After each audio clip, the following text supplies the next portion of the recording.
Les déclarations de soutien au groupe terroriste de l'ambassadeur ukrainien au Sénégal au lendemain des violents combats du 28 juillet pour le contrôle de Tinzaouaten, où l'armée malienne, dans un communiqué, a admis avoir perdu beaucoup d'hommes, ont poussé les autorités de la transition à rompre les relations diplomatiques avec ce pays au grand bonheur de certains Maliens.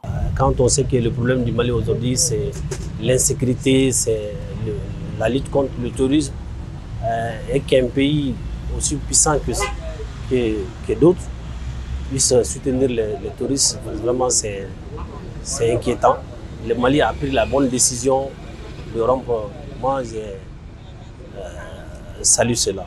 Si les propos de Andriy Youssov, porte-parole de l'agence ukrainienne de renseignement militaire, ont été soutenus par l'ambassadeur de ce pays au Sénégal, pour d'autres, il fallait prendre le temps de l'analyse avant une telle décision. Je crois que ça a été très rapide. Un pays, je crois qu'on a des liens diplomatiques depuis des années, et en un clin d'œil, vraiment rompre la diplomatie pour moi, c'est aller vite en besogne. Bon, comme c'est des autorités, peut-être ils ont l'air raison que nous-mêmes, nous ne le sommes pas. Entre deux pays, je crois que pendant des années, et puis les relations étaient escalantes jusque-là. Mais je crois que pour moi, il devrait au moins attendre, étudier tous les contours avant de prendre cette décision diplomatique.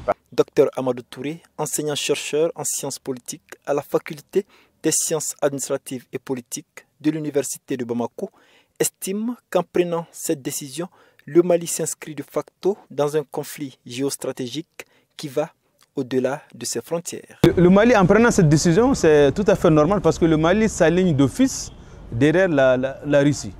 Et qu'est-ce qui se passe?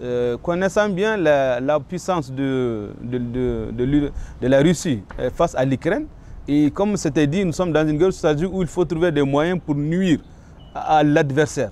Donc comme on s'est déjà dit qu'avec la perte du Sahel par la France, et c'est tout à fait normal que les Ukrainiens rentrent dans une position géostratégique pour nuire à la Russie. Maintenant, le Mali rentre d'office avec cette déclaration pour dire que nous soutenons la Russie en rompant nos relations avec l'Ukraine.